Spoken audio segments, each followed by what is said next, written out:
नमस्कार, मैं हूं आपके साथ आस्था कौशिक। राहुल गांधी को लेकर इस वक्त बड़ी खबर सामने आ रही है। सूत्रों के मुताबिक यूपी की रायबरेली और केरल की वायनाड लोकसभा सीट से जीत दर्ज करने वाले राहुल गांधी अपने पास रायबरेली सीट ही रखेंगे। वो केरल की वायनाड सीट छोड़ेंगे। वहीं दूसरी ओर अटकलें लगाई जा रही थी कि प्रियंका गांधी वायनाड सीट से चुनाव लड़ सकती हैं, लेकिन अब तक वो वायनाड जाने के लिए इच्छुक नहीं है। आपको एक रिपोर्ट अब इस पर दिखाते हैं।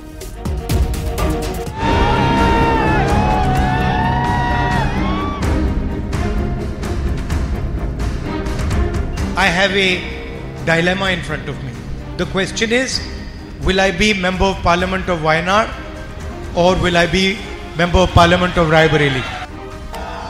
लोकसभा चुनाव की सबसे चर्चित दो सीट जहां से राहुल गांधी चुनाव लड़े और दोनों सीट पर राहुल गांधी की जबरदस्त जीत हुई। अब सबसे बड़ा सवाल है, राहुल गांधी इन दोनों सीटों में से किसे चुनते हैं? क्या राहुल गांधी रायबरेली की खातिर वायनाड से दूरी बना लेंगे या फिर वायनाड के लिए गांधी परिवार की सीट से इस्तीफा दे देंगे? फिलहाल इस सवाल का जवाब राहुल गांधी के पास भी नहीं है, क्योंकि पहले रायबरेली की जनता का आभार जताने के लिए उनका रायबरेली जाना और फिर एक दिन बाद वायनाड की जनता के सामने अपनी बात रखना, जिसमें उन्होंने कहा वो कंफ्यूज हैं। I have a dilemma in front of me. The question is, will I be Member of Parliament of Wayanad or will I be Member of Parliament of Raebareli? I have a dilemma in front of me.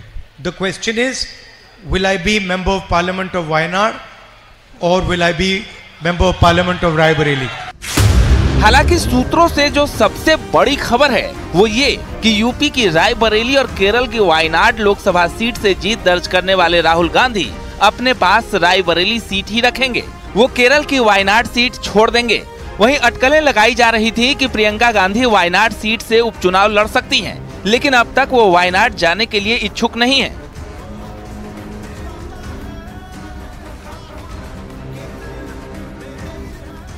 सूत्रों का दावा है और संकेतों से साफ है कि कांग्रेस के पूर्व अध्यक्ष राहुल गांधी केरल की वायनाड लोकसभा सीट से इस्तीफा दे सकते हैं, जबकि यूपी की रायबरेली सीट से वो अपनी सांसदी बरकरार रखेंगे। इसके पीछे का तर्क यह है कि यूपी से गांधी परिवार का लंबा सियासी रिश्ता रहा है। यूपी की रायबरेली सीट से राहुल गांधी से पहले सोनिया गांधी, सोनिया गांधी से पहले इंदिरा गांधी और इंदिरा गांधी से पहले फिरोज गांधी सांसद रहे हैं। लेकिन अगर रायबरेली और वायनाड की बात करें तो दोनों सीट गांधी परिवार के लिए जरूरी है। वायनाड सीट कांग्रेस का गढ़ है। 2019 में वायनाड से जीतकर राहुल गांधी सांसद बने थे, तो रायबरेली में गांधी परिवार का दबदबा है। यहाँ लगातार गांधी परिवार के सदस्य की जीत होती रही है। 2024 में भी वायनाड की जनता ने राहुल का साथ दिया, तो वहीं रायबरेली में भी आखिरी वक्त में नामांकन के बावजूद जीत मिली। वायनाड में राहुल गांधी ने अपने प्रतिद्वंदी को करीब 3,64,000 वोटों से हराया, तो रायबरेली में राहुल ने अपने प्रतिद्वंदी को 3,90,000 वोटों से हराया। ये फैसला तो खुद राहुल जी को करना है। दोनों जगह से वो जीते हैं, कौन सी सीट वो रखेंगे, कौन सी सीट छोड़ेंगे। लेकिन ये बात उन्होंने बिल्कुल कहा कि दोनों जगह की जनता उनको जिस तरह से उनको इतना प्यार मिला, वहाँ से समर्थन मिला, तो उनके लिए बहुत कठिन फैसला होगा कि किस क्षेत्र को हम छोड़ें। सर, लेकिन ये भी चर्चा है कि राहुल जी रायबरेली रहेंगे और प्रियंका गांधी को वायनाड से लड़ा सकते हैं। अब ये तो कहा ना कि ये तो उनको फैसला करना। यानी राहुल गांधी का साथ वायनाड की जनता ने 2-2 बार दिया, बावजूद इसके वो वायनाड सीट छोड़ने की जुगत में है। ऐसा इसलिए क्योंकि राहुल गांधी अपने परिवार की परंपरागत सीट नहीं छोड़ना चाहते। Bureau report, news 18।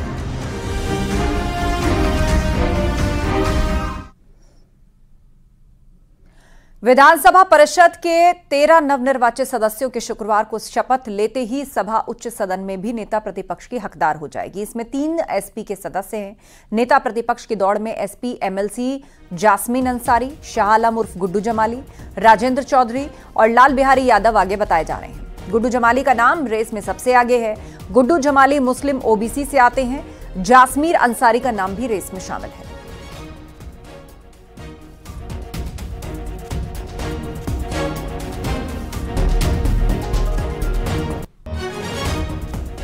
UP Vidhan Parishad के 13 नवनिर्वाचित सदस्य कल शपथ ले सकते हैं। इसके बाद एसपी के एमएलसी की संख्या 9 से बढ़कर 12 हो जाएगी। अब तक समाजवादी पार्टी के पास विधान परिषद में नेता प्रतिपक्ष का पद नहीं था, लेकिन अब उसके पास इसके लिए पर्याप्त संख्या हो जाएगी। ऐसे में उच्च सदन में नेता प्रतिपक्ष का पद उनके पास आ सकता है और माना जा रहा है कि समाजवादी पार्टी विधान परिषद में नेता प्रतिपक्ष का पद किसी मुस्लिम को दे सकती है। सीटों पर हुए चुनाव के बाद जल्द ही तमाम विधान परिषद के सदस्य शपथ ले लेंगे। इस शपथ के बाद समाजवादी पार्टी के सदस्यों की संख्या विधान परिषद में कुल 12 हो जाएगी। इन सदस्यों की संख्या बल के आधार पर विधान परिषद में नेता प्रतिपक्ष का पद समाजवादी पार्टी पाने का हकदार हो जाएगी। विपक्ष का नेता बनने की दौड़ में मुस्लिम चेहरा सबसे आगे चल रहा है।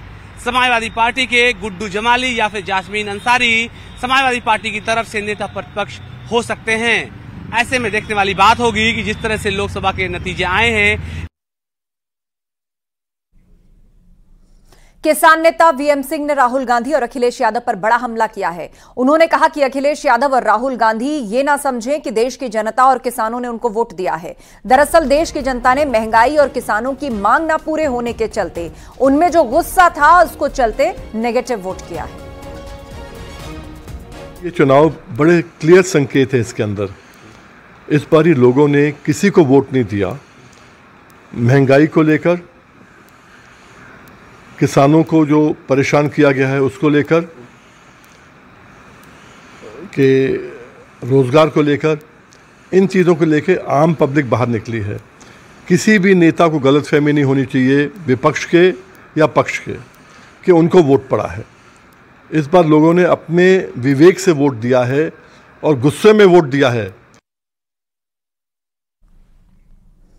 अग्निवीर योजना पर सूत्रों के हवाले से बड़ी खबर आ रही है, जिसके मुताबिक अग्निवीर योजना में कुछ बदलाव हो सकते हैं। अग्निवीर जवानों का कार्यकाल बढ़ सकता है। अभी अग्निवीर जवानों का कार्यकाल 4 साल है और सूत्र बता रहे हैं कि 25% रिटेंशन की स्कीम में बदलाव हो सकता है, जिसमें कहा गया था कि 4 साल के बाद रिव्यू किया जाएगा और 25% अग्निवीरों को सेना की परमानेंट भर्ती में लिया जाएगा। तो इस स्कीम में बदलाव हो सकता है। कुछ और बदलाव भी किए जा सकते हैं अग्निवीर योजना पर। सूत्रों के हवाले से यह बड़ी खबर है। अग्निवीर योजना में कुछ बदलाव हो सकते हैं। जवानों के कार्यकाल को बढ़ाया जा सकता है। फिलहाल इस योजना के मुताबिक जवानों का कार्यकाल 4 साल का है और सोर्सेस से खबर यह भी मिल रही है कि 25% रिटेंशन की स्कीम में भी बदलाव हो सकता है।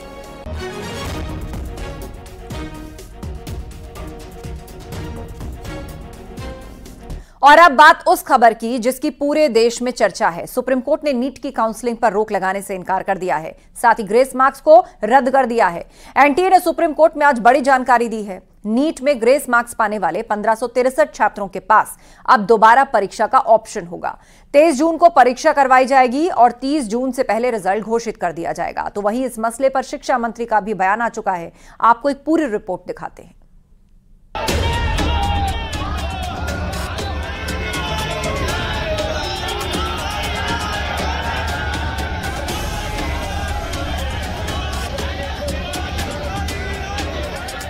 नीट परीक्षा रिजल्ट विवाद मामले में सुप्रीम कोर्ट ने बड़ा फैसला दिया है। नीट एग्जाम में धांधली को लेकर दायर 3 याचिकाओं पर सुनवाई हुई, जिसमें एनटीए ने नीट में ग्रेस मार्क्स वाले छात्रों को दोबारा परीक्षा देने का विकल्प दिया है। यानी जिन 1563 छात्रों को ग्रेस मार्क मिला था, उनकी दोबारा परीक्षा होगी। एनटीए ने सुप्रीम कोर्ट में कहा, ग्रेस वाले 1563 छात्रों के स्कोर कार्ड रद्द होंगे। 1563 छात्रों के पास परीक्षा का ऑप्शन होगा। रिजल्ट के बाद इसकी काउंसलिंग होगी। सिर्फ ग्रेस मार्क्स वाले ही ये परीक्षा दे सकते हैं। 23 जून को इन सभी छात्रों की परीक्षा होगी और 30 जून से पहले रिजल्ट आ जाएगा। ग्रेस मार्किंग को लेकर एनटीए ने सुप्रीम कोर्ट में ये भी साफ किया कि जो छात्र दोबारा परीक्षा नहीं देना चाहते, उन्हें बिना ग्रेस मार्क्स के उनके ओरिजिनल मार्क्स दिए जाएंगे। एनटीए के बयान पर सुप्रीम कोर्ट ने साफ किया कि एनटीए ने छात्रों की बात मान ली है। एनटीए ग्रेस मार्क को हटा रहा है। छात्रों का डर दूर करने के लिए फैसला लिया गया है, लेकिन हम काउंसलिंग को रोक नहीं पाएंगे। 8 जुलाई को मामले की सुनवाई होगी। अब ग्रेस अंक पाने वाले छात्रों के पास 2 ऑप्शन होंगे, या तो वो दोबारा परीक्षा देंगे या फिर ग्रेस मार्क्स हटाकर काउंसलिंग में जाएंगे।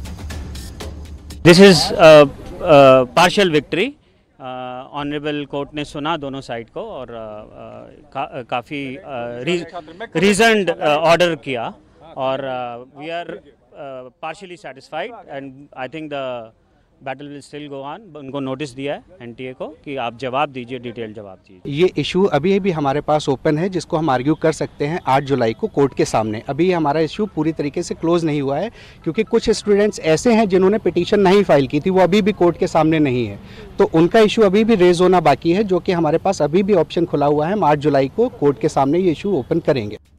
सुप्रीम कोर्ट के इस फैसले के बाद याचिकाकर्ता ने एनटीए पर सवाल उठाए। ग्रेस मार्क्स को लेकर एनटीए को घेरा, वहीं परीक्षा में पेपर लीक होने का दावा किया कि एनटीए ने ग्रेस नंबर देके खुद नहीं बताया था, हमने पकड़ा था 707, मैं यही वर्ड यूज करूंगा, पकड़ा था, खुद से नहीं बताया है। तो क्या एनटीए इस तरह की और भी बहुत सी चीजें कर रहा है जिसके बारे में पब्लिक डोमेन में इन्फॉर्मेशन नहीं है। दूसरी बात, सिर्फ उन्हीं बच्चों को अपॉर्चुनिटी क्यों मिली ग्रेस मार्क्स की और उन्हीं को अब क्यों री एग्जाम मिल रहा है जो माननीय हाईकोर्ट पहुंच गए पेपर के बाद। बहुत सा बच्चा गांव देहात का है, शहर का भी है, जिसको नहीं पता पेपर लिखने के बाद मुझे माननीय हाईकोर्ट जाना होता है, तो राइट टू इक्वालिटी का वायलेशन दिखता है। तीसरी बात, पेपर लीक का जो केस है वो अभी भी माननीय सुप्रीम कोर्ट ने कहा है वो ऑन रहेगा, वो चलता रहेगा। पर हाँ, मान लेते हैं काउंसलिंग हो जाती है, एडमिशन हो भी जाता है, तो आज माननीय सुप्रीम कोर्ट ने खुद बोला कि we have all the powers. अंत में अगर कुछ प्रूफ होता है तो हमारे पास सारी शक्तियां हैं। मामले को लेकर कई जगहों पर प्रदर्शन चल रहा है। दिल्ली में सुप्रीम कोर्ट के फैसले के बाद नीट एग्जाम देने वाले बच्चों और अभिभावकों ने भी पेपर लीक होने की बात कही और सीबीआई जांच की मांग की। मुद्दा भटकाया जा रहा है पेपर लीक से, ये पूरा जो मुद्दा है ये पेपर लीक का है, वरना ये कम से कम 15 से 20 हजार बच्चों का मुद्दा है, वरना इतनी रैंक इन्फ्लेशन हमने किसी साल में नहीं देखी। और हम सरकार से मांग करते हैं कि इसकी सीबीआई जांच होनी चाहिए, क्योंकि सरकार को कैसे पता है। This is all planned because उसकी वजह से सिर्फ जो ग्रेस मार्क्स है वो हट जाएंगे और पेपर लीक का जो टॉपिक है वो कम्प्लीटली खत्म हो जाएगा। और पहले भी एनटीए डिनाई कर चुका है और बार बार डिनाई कर रहा है कि पेपर लीक नहीं हुआ है, जबकि main issue is paper leak और पेपर लीक की वजह से ही हमारी रैंक इतनी आगे बढ़ी। नीट के रिजल्ट पर जारी विरोध के बीच केंद्रीय शिक्षा मंत्री धर्मेंद्र प्रधान ने कहा कि इस मामले को सरकार ने गंभीरता से लिया है, मामले में दोषियों पर सख्त कार्रवाई की जाएगी। पेपर लीक जैसी घटना से धर्मेंद्र प्रधान ने साफ इनकार किया। जो घटना हमारे सामने आई, निश्चित रूप में दोषियों को उसमें दंड दिया जाएगा, लेकिन मैं विद्यार्थियों को मुख्यतः और अभिभावकों को आश्वस्त करना चाहूंगा, भारत सरकार और उसके इंस्ट्रूमेंट एनटीए कमिटेड है बच्चों को ट्रांसपेरेंट तरीका से अपनी संतुष्टि से न्याय देने के लिए। इस बार 24 लाख बच्चे सक्सेसफुली एग्जामिनेशन भी दिए हैं। पेपर लीक का मामला आया है सर, कोई पेपर लीक नहीं। बिहार में अरेस्ट हुआ है, दिल्ली में भी अरेस्ट हुआ है सर, पेपर लीक दिल्ली में भी अरेस्ट हुआ है। मैं आपको विनम्रता से कहूँ, पेपर लीक की कोई घटना की कोई पुख्ता प्रमाण नहीं है।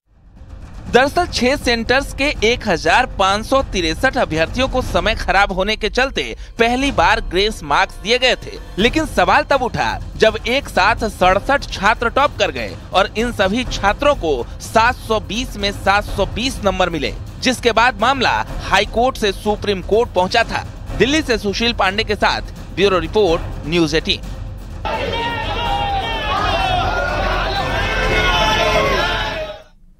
और रुकेंगे ब्रेक के लिए, खबरें लगातार जारी हैं।